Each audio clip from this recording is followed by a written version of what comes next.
तुम्हारा दोस्त है।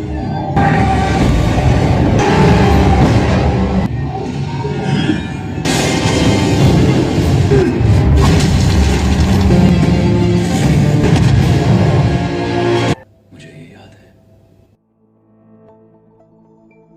मूवी के शुरुआत में हमें दो इंसान आपस में बातें करते हुए नजर आते हैं। वो लोग कहते हैं कि सिस्टम में कोई पुराना कोड रन हो रहा है और सिस्टम हैक हो चुका है। इस चीज का पता लगाने के लिए वो लोग मैट्रिक्स वर्ल्ड के अंदर कदम रखते हैं। इसके बाद एक बिल्डिंग के अंदर कुछ पुलिस ऑफिसर्स एंटर करते हुए हमें नजर आते हैं, बिल्कुल मैट्रिक्स 1 मूवी की तरह, जहां पर वो लोग ट्रिनिटी को पकड़ने के लिए आते हैं। और बिल्डिंग के नीचे सारे एजेंट्स पहुंचते हैं जो कि पुलिस ऑफिसर से ये कहते हैं कि तुम्हारे सारे ऑफिसर्स अब मरने वाले हैं, बिल्कुल मैट्रिक्स 1 मूवी की तरह। और इन सभी चीजों को बग्स और उसका असिस्टेंट होते हुए देख रहे थे। और अब हमें समझ में आता है कि क्यों पुराने कोड्स रन हो रहे हैं। इसके बाद ट्रिनिटी सारे पुलिस ऑफिसर्स को चकमा देकर वहां से भागने की कोशिश करती है और उसका पीछा करते करते बग्स और उसका असिस्टेंट भी पहुंच जाते हैं। लेकिन एक बिल्डिंग के छत पर ट्रिनिटी पकड़ी जाती है, जबकि ऐसा नहीं होना चाहिए था। इसका मतलब कोर्ट के साथ किसी ने छेड़खानी की है। और फिर बहुत ही जल्दी बग्स को ये रियलाइज हो जाता है कि ये बस एक ट्रैप था उसे पकड़ने के लिए। इसके बाद बग्स को सारे एजेंट्स पकड़ लेते हैं, लेकिन बग्स सारे एजेंट से बचते हुए एक अपार्टमेंट के अंदर जाती है और पुलिस ऑफिसर से बचकर छुप कर रहती है और पीछे से एक एजेंट आकर उसे पकड़ लेता है। इसके बाद बातों बातों में ही बग्स ये रियलाइज करती है कि ये रूम बहुत ही जाना पहचाना है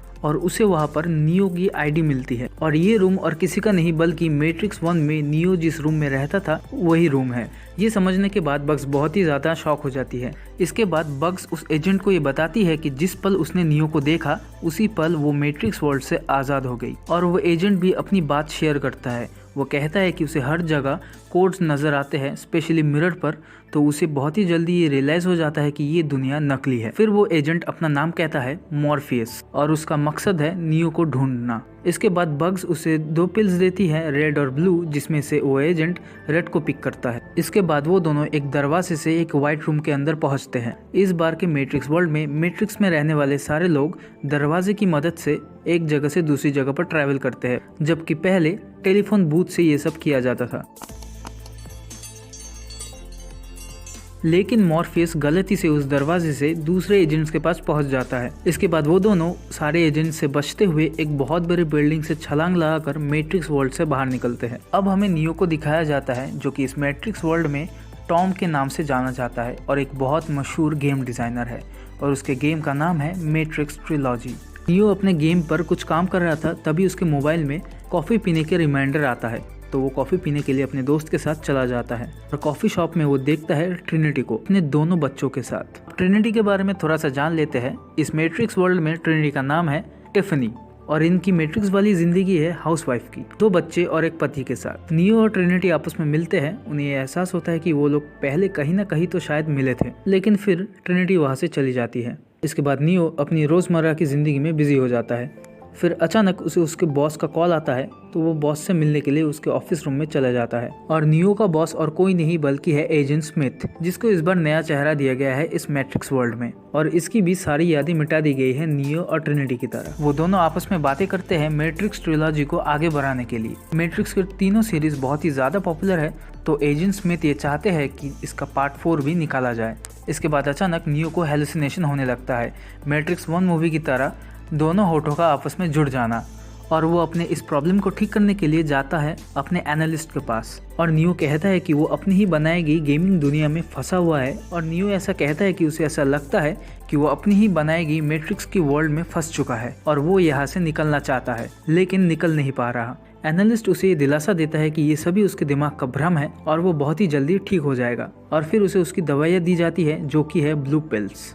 अगर आपको ब्लू पिल्स के बारे में नहीं पता तो मैं बता दूं कि ब्लू पिल्स आपको मैट्रिक्स वर्ल्ड के अंदर रहने में मदद करता है। अगर आप चाहते हो मैट्रिक्स वर्ल्ड के अंदर रहना, अगर आपको बिलीव है कि जिस वर्ल्ड में आप रह रहे हो वो असली है, उसके लिए आपको ब्लू पिल्स लेते रहना होगा, जो इस वक्त नियो कर रहा है। उसे पता है कि ये दुनिया कहीं ना कहीं नकली है, लेकिन फिर भी वो इसी दुनिया में रहना चाहता है, जिसके लिए वो एनालिस्ट से कंसल्ट करता है और उससे ब्लू पिल्स रेगुलरली लेता है। इसके बाद रेस्टोरेंट में कॉफी पीते हुए वो फिर से ट्रिनिटी से मिलता है, लेकिन इस बार वो ट्रिनिटी को कॉफी के लिए अप्रोच करता है। दोनों आपस में बातें करते हैं, एक दूसरे के लाइफ में क्या चल रहा है इसके बारे में शेयर करते हैं। इन दोनों के बातचीत के दौरान हमें ये पता चलता है कि नियो ने जो गेम बना है मैट्रिक्स, उसका जो मेन कैरेक्टर है वो खुद के ऊपर उसने डिज़ाइन करके बनाया है और जो फीमेल लीड कैरेक्टर है ट्रिनिटी, उस कैरेक्टर को टिफनी के ऊपर बेस कर बनाया गया है, जबकि वो दोनों तो आपस में मिले ही नहीं कभी इससे पहले। लेकिन क्या ये सच में इत्तेफाक है?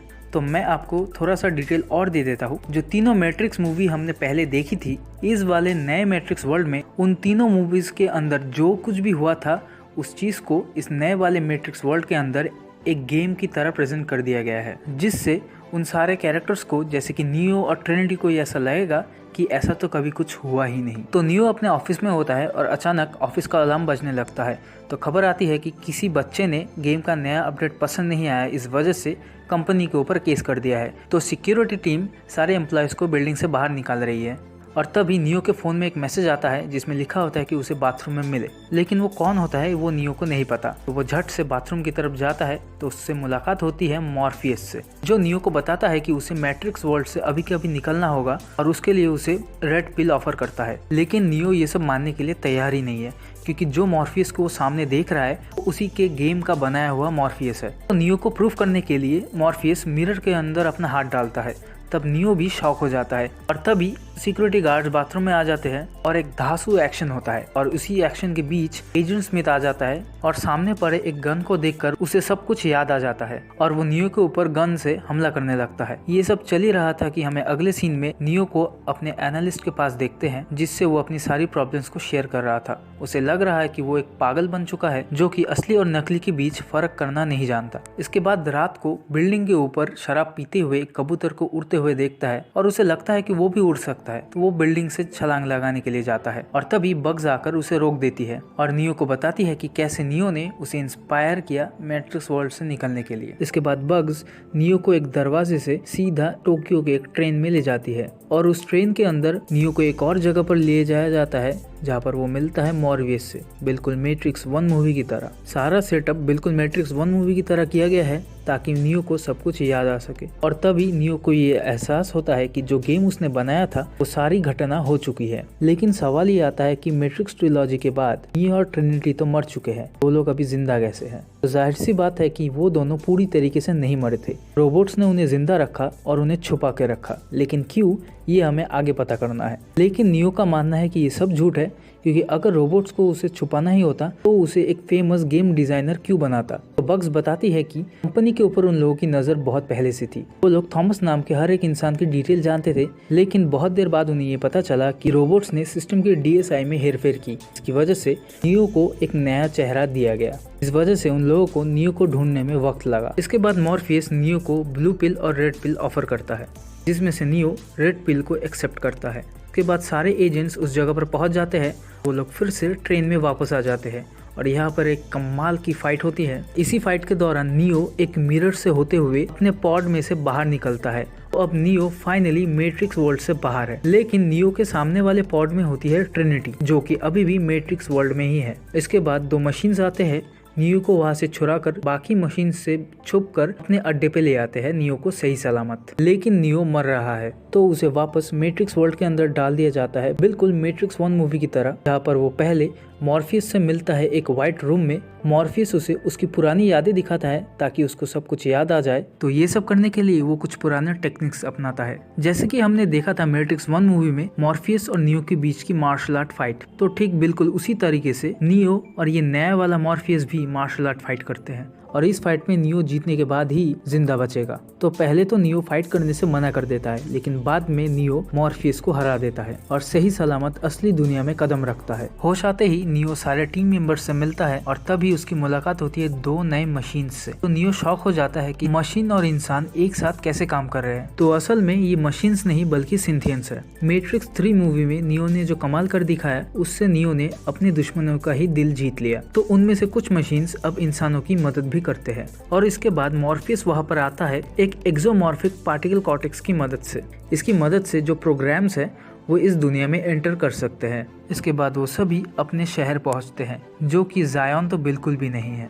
अपने शहर पहुंचते ही वो सभी नायोपी से मिलते हैं। नायोपी वही है जिसने मैट्रिक्स 3 मूवी में अपनी शिप नियो को दी थी। इसके बाद नियो और नायोपी आपस में बातें करने लगते हैं, कुछ पुराने यादें ताज़ा करते हैं। इसके बाद नियो वहाँ की बॉटनिस्ट से मिलती है, जिससे हमें पता चलता है कि इस शहर में असली खाना उगाया जा सकता है। मतलब टेक्नोलॉजी में बहुत ही ज्यादा इम्प्रूवमेंट हुई है मैट्रिक्स 3 मूवी से। बातचीत करते करते नायोपी नियो को बताती है कि जायन में आखिर क्या हुआ। एनर्जी की तंगी होने की वजह से मशीन्स आपस में ही भिड़ने लगे। भूख अच्छे अच्छे को जल्लाद बना देता है। उन लोगों ने तब मशीन्स को इस तरीके से लड़ते हुए कभी नहीं देखा। जायन पूरी तरीके से तबाह हो चुका था, तो वो बचे हुए लोगों को साथ लेकर एक नई जगह चले आए जिसका नाम पड़ा आयन, और तब से लेके अब तक वो लोग इसी शहर में शांति से जीवन बिता रहे हैं। इसके बाद असली वाले मॉर्फियस की कहानी भी हमें बताया जाता है, जहाँ पर नियो के मरने के बाद काउंसिल में सबसे ऊंचा ओहदा उसी को ही मिला। लेकिन अब मॉर्फियस भी नहीं रहा, तो नियो नायोपी से मदद मांगता है ट्रिनिटी को छुड़ाने के लिए। लेकिन नियो को निकालना ही बहुत ही ज्यादा पेचीदा काम था। लेकिन ट्रिनिटी को बचाने के लिए शायद आयन खतरे में आ सकता है, और नायोपी नहीं चाहती कि आयन का भी हाल जायन जैसा हो, जिस वजह से नायोपी नियो को गिरफ्तार कर लेती है। नियो को अपने कमरे में बंद करके रखा जाता है, लेकिन तभी मॉर्फियस वहां पर पहुंचता है, और मॉर्फियस के साथ कैप्टन बग्स और उसकी टीम भी वहां पर पहुंचती है और नियो को अपने साथ ले जाती है ट्रिनिटी को बचाने के लिए। नायोपी को इसके बारे में पता चलता है, लेकिन वो नहीं रोकती उन लोगों को। इसके बाद सभी लोग मैट्रिक्स वर्ल्ड में ट्रिनिटी को ढूंढकर मिरर का यूज कर एक टूटी फूटी बिल्डिंग के अंदर पहुंचते हैं। वहां पर एजेंट स्मिथ भी होता है, और इसके बाद चालू होता है एक धमाकेदार एक्शन। फाइट खत्म होने के बाद नियो ट्रिनिटी से मिलने जाता है, लेकिन तभी वहाँ पर एनालिस्ट आ जाता है, और तभी नियो को ये पता चलता है कि ये सब पहले ही हो चुका है। तो एनालिस्ट नियो के लिए टाइम को स्लो कर देता है और नियो को एक्सप्लेन करता है कि उसके मरने के बाद उसके साथ और ट्रिनिटी के साथ क्या किया गया। जब मैट्रिक्स 3 मूवी में नियो बेहोश हो चुका था, तब मशीन्स को लगा कि इस इंसान में कुछ खासियत तो है, तो मशीन्स ने नियो को फिर से बनाने की कोशिश की, और साथ ही साथ मशीन्स ने ये रियलाइज किया कि ट्रिनिटी में भी कुछ खास बात है। तो उन लोगों ने ट्रिनिटी को भी फिर से बनाने की कोशिश की, और हर टेस्ट में जब भी नियो और ट्रिनिटी आपस में करीब आते हैं, तब बहुत ही ज्यादा तबाही होती है। तो मशीन्स ने एक रास्ता निकाला कि उन दोनों को करीब रखा जाए, लेकिन ज्यादा करीब नहीं। और इस बार के नए मैट्रिक्स वर्ल्ड में कुछ नए बॉट्स को भी इंट्रोड्यूस किया गया है, और उनमें से एक बॉट अपनी बंदूक से ट्रिनिटी को गोली मार देता है, लेकिन टाइम स्लो होने की वजह से वो गोली बहुत ही आहिस्ते ट्रिनिटी की तरफ आगे बढ़ता है। और इतने ही टाइम ड्यूरेशन में एनालिस्ट नियो के साथ एक डील करता है। अगर नियो चाहता है कि ट्रिनिटी जिंदा रहे, तो उसे वापस पॉड में आना होगा। इसके बाद नियो ट्रिनिटी को कहता है कि वो वापस जरूर आएगा, और नियो अपने साथियों के साथ वापस चला जाता है। वापस आते ही वो सभी आयन के सिक्योरिटी के हाथों पकड़े जाते हैं, और नायोपी के सामने पेश किया जाता है उन सभी लोगों को। और इसके बाद नायोपी के पीछे से एक अजीब तरीके का रोबोट वहाँ पर आता है, जो कि नियो की तरफ देखकर कुछ इशारे करता है। इसके बाद हमें मैट्रिक्स वर्ल्ड में क्षति को दिखाया जाता है। अगर आपको क्षति याद नहीं, तो मैं आपको बता दूं कि मैट्रिक्स 3 मूवी में जो हमें इंडियन बच्ची दिखाई गई थी, जिसने आखिर में मैट्रिक्स वर्ल्ड में रेनबो क्रिएट किया था, ये वही बच्ची है जो अब बड़ी हो चुकी है। तो नियो और बाकी सब सती के साथ मिलकर एक प्लान बनाते हैं ट्रिनिटी को छुड़ाने के लिए, और उस प्लान को फॉलो करते हुए वो लोग ट्रिनिटी के पॉड में पहुंचते हैं। लेकिन यहाँ पर एक रुकावट आती है। अगर ट्रिनिटी मैट्रिक्स वर्ल्ड में ही रहना चाहती है, तो चाहकर भी ट्रिनिटी को बाहर नहीं निकाला जा सकता। तो इसी बात के साथ नियो और बाकी सब मैट्रिक्स वर्ल्ड में एंटर करते हैं, और दूसरी तरफ कैप्टन बग्स और सती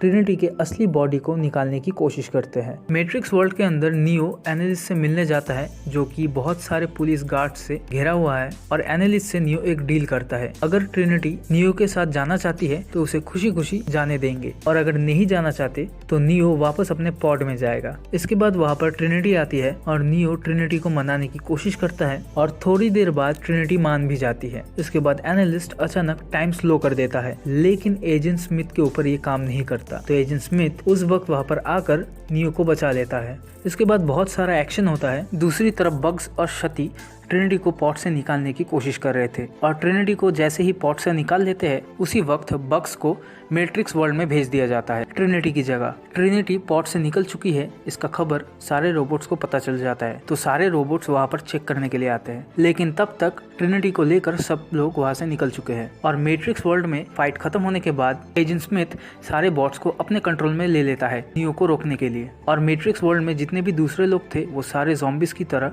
नियो और उसके टीम के ऊपर हमला करने लगते हैं। नियो उड़कर वहां से भागने की कोशिश करता है, लेकिन वो अपनी उड़ने की पावर खो चुका है। तो अब नियो उड़ भी नहीं सकता। नियो ट्रिनिटी को अपने साथ एक बाइक में बिठाकर सारे बॉट्स से बचते हुए जगह से निकलने की कोशिश करता है। यहाँ पर हमें एक कमाल का चेजिंग सीन दिखाया जाता है, जहाँ पर नियो सारे बॉट्स को रोकने की कोशिश कर रहा है। बॉट्स से बचते हुए वो लोग बिल्डिंग के छत के ऊपर जाते हैं, लेकिन ऊपर 2 हेलीकॉप्टर्स पहले से ही उन लोगों का इंतजार कर रहे थे उन लोगों को खत्म करने के लिए। दोनों हेलीकॉप्टर्स नियो और ट्रिनिटी के ऊपर गोलियों की बरसात कर देते हैं, लेकिन नियो अपनी पावर से गोलियों को जितना हो सके रोक लेता है। उसके बाद एक हेलीकॉप्टर अपना मिसाइल छोड़ता है नियो के ऊपर, लेकिन नियो अपने पावर से उस मिसाइल को दूसरे हेलीकॉप्टर के ऊपर छोड़ देता है और एक बड़े धमाके के साथ वो दोनों ही थोड़ी देर के लिए बेहोश हो जाते हैं। लेकिन जैसे ही वो दोनों होश में आते हैं, पीछे से बहुत सारे पुलिस ऑफिसर्स उन लोगों को पकड़ने के लिए आ जाते हैं।